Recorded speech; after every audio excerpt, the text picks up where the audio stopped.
নমস্কার, আমি কবিতার কলতান থেকে আমার চ্যানেলে সবাইকে স্বাগতম। বড়দেরকে প্রণাম জানাই, ছোটদেরকে অনেক অনেক আদর আর ভালোবাসা জানালাম।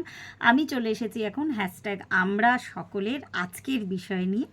আজকের বিষয়টা দিদি রঞ্জনাদি দিয়েছেন, আর বিষয়টা শেষে আবার লেখা একটু গভীর আলোচনা করো। আমার ভিড়ানোর একটু তাড়া আছে। যাই হোক, অবশ্যই আলোচনা করতে যখন বসেছি তো আলোচনা করবই। আমি বিষয়টা একটু বলে নিই। ছেলের মোবাইলটা নিয়েছে, আজকে কলেজ যায়নি, দেখে দেখে বলতে পারবো। বহু প্রাচীন এক বাড়ি, আলো ঢোকেনি বছরের পর বছর, এক্কেবারে অন্ধকার। চারিপাশে গজেই উঠেছে আগাছা, নাম না জানা ফুলের শাড়ি, বেশিরভাগই জংলি ফুল। বাইরের গেটটা জরাজীর্ণ, খোলা যায় না ঠিক মতো। উপরোক্ত কন্ডিশনে কোনো অজ্ঞাত কারণে আমাকে ভিতরে যেতেই হবে। তো এটা দেখতে সেই মানে বাংলা গান মনে পড়ছে। মনের দরজা খুলে দিলাম, বাইরে থেকো না তুমি আর, চলে এসো প্রাণের ঘরে, বুঝে নাও আমি যে তোমার। তো ব্যাপারটা এটাই যে এই রকম জরাজীর্ণ বাড়ি, মানে নিজেরই আমার আমার এটা যতদূর মনে হচ্ছে আমার পুরনো মন বা পুরনো আমার ওল্ড বা ওল্ড সেলফ, ঠিক আছে, দুটোই আমার পুরনো সংস্কার, যেটা ছেড়ে আমি বেরাতে পারি না।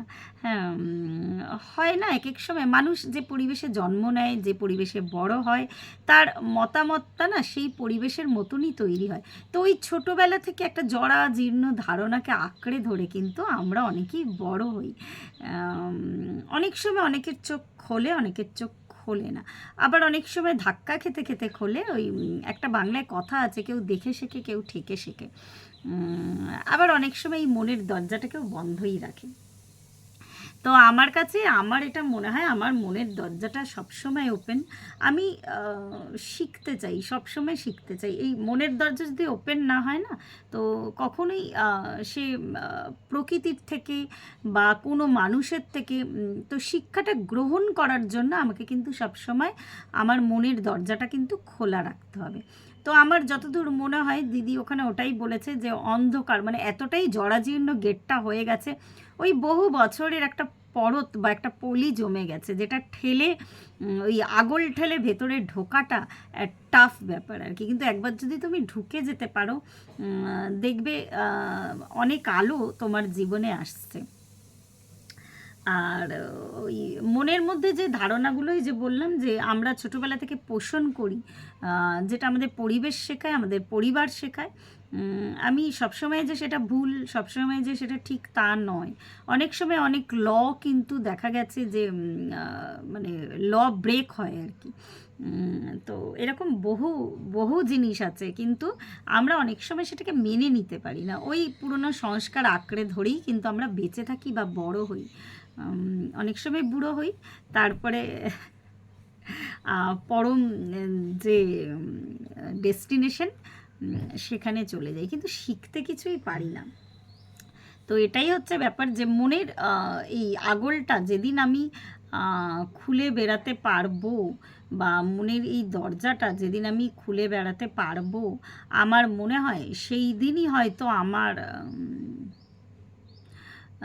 মানে আমার জীবনে আলো ঢুকবে, আমার জীবনটা চেঞ্জ হবে। আর আমি এমনি একটু মানে এক্সপেরিমেন্ট করতে ভালোবাসি।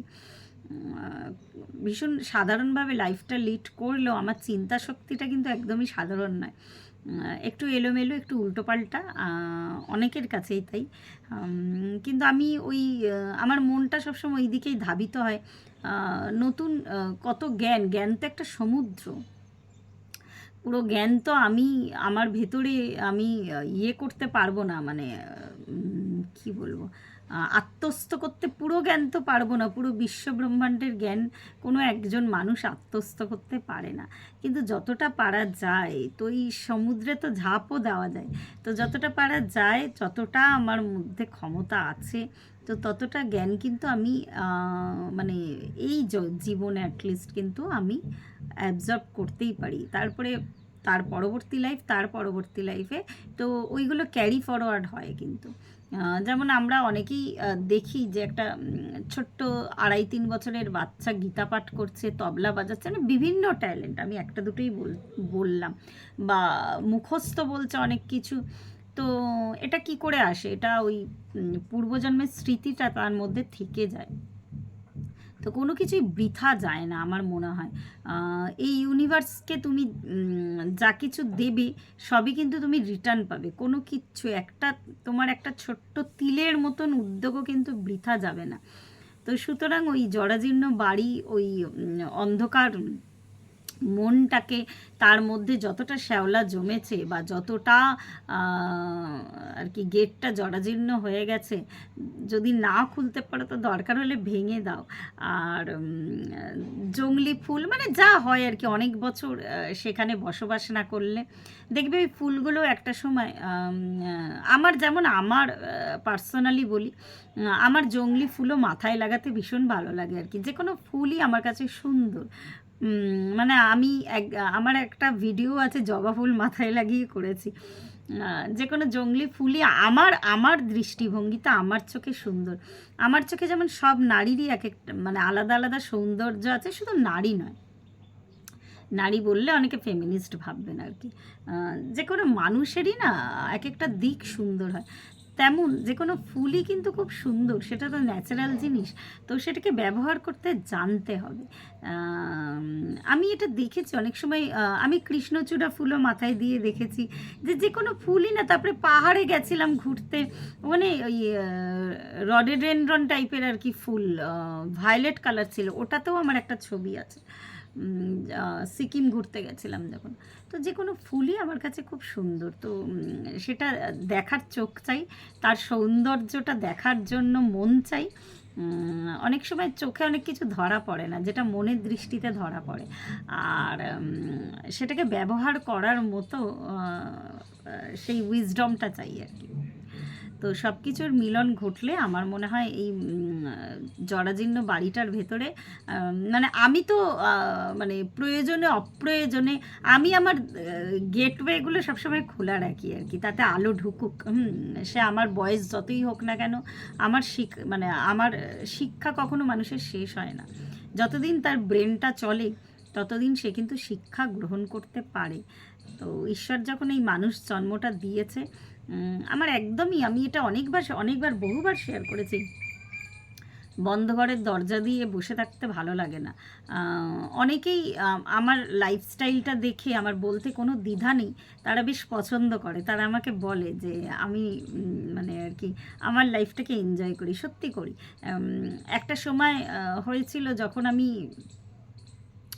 মনে করছিলাম যে কি হবে, বা পরবর্তী সময় কি হবে, তো এইসব চিন্তায় ব্যতিব্যস্ত থাকতাম।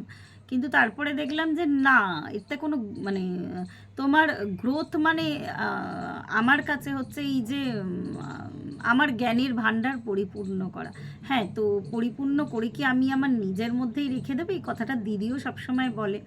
প্রথম কথা, আমি তো নিজে এনজয় করি ব্যাপারটাকে, আমার যত পরিধিটা বাড়বে আর কি, আমার বন্ধুবান্ধব, আমার ফ্রেন্ড সার্কেল, তো আমার এরকম, আমি একটা সময় মনে করতাম আমার হয়তো সত্যিকারের বন্ধু নেই, বা এখন কিন্তু আমি এই কন্ডিশনটাকে মেনে নিয়েছি। হয়তো আমি কিছু বললাম, হয়তো সেই টাইমটা তার হয়তো আমার সেই কাজটা করে দিতে পারলো না, কিন্তু তাই বলে এই নয় যে তারা আমার সত্যিকারের বন্ধু না, বা সবসময় ইকুয়াল গিভ অ্যান্ড টেক হয় না। তারা যদি আমার জন্য 1%ও করে, যদি নাও বা করলো, ঠিক আছে, আমি তাদের তো বন্ধু মনে করছি। খুশির সময় তারা থাকলো, দরকার নেই দুঃখের সময় থাকার আর কি। তো ওই পরিধিটাকে আমার আস্তে আস্তে আর কি বাড়ছে, বা আমি দেখতে পাচ্ছি যে এতে আমি খুশি থাকছি। বন্ধু মানে এই নয় যে তুমি আর কি তাদের সাথে বেকার সময় নষ্ট করছে, তা কিন্তু নয়। ওই নলেজ অ্যাকোয়ার করা যায়, অনেক কাজে যুক্ত হওয়া যায়, এটা বলতে গেলে একটা ভাস্ট আলোচনা। আমি যতখানি জানি তাকে দিতে পারি, বা সে যতখানি জানে আমাকে দিতে পারে, তো এটা জীবনটা কিন্তু মানে আমার মনে হয় এইভাবে কিন্তু আস্তে আস্তে সংযোগ বাড়ে একটা মানুষের সাথে, আর একটা মানুষের সাথে প্রকৃতির। আমাদের এখনও অনেক শেখা বাকি আছে। তো আমার বয়সটা যদি 90 বছর হয়, ততদিন যদি আমি বেঁচে থাকি, তো আমি আমার জ্ঞানের পরিধি মানে সবসময় বাড়াবো, আমার মনের দরজা সবসময় খোলা রাখবো আমি। সেটা কখনোই আমি জরাজীর্ণ হতে দেবো না, তাতে সবসময় আলো থাকবে। আর জংলি ফুলগুলোকে আমি সবসময় আমার মাথায় লাগিয়ে সুন্দর সুন্দর ছবি তুলবো। এটা একটা রূপক হিসাবে বললাম আর কি। তো আজকে এই পর্যন্তই রইল। প্রত্যেকে ভালো থাকবেন, পরিবারের সকলকে ভালো রাখবেন। আর দিদি তো শুনবেনই, আর প্রত্যেকে শুনে বলবেন। আমি জানি না আমি দিদির মনের মতো করে আনসার দিতে পারলাম কি না, আমি আমার নিজের মনের ভাবটা ব্যক্ত করলাম। ধন্যবাদ।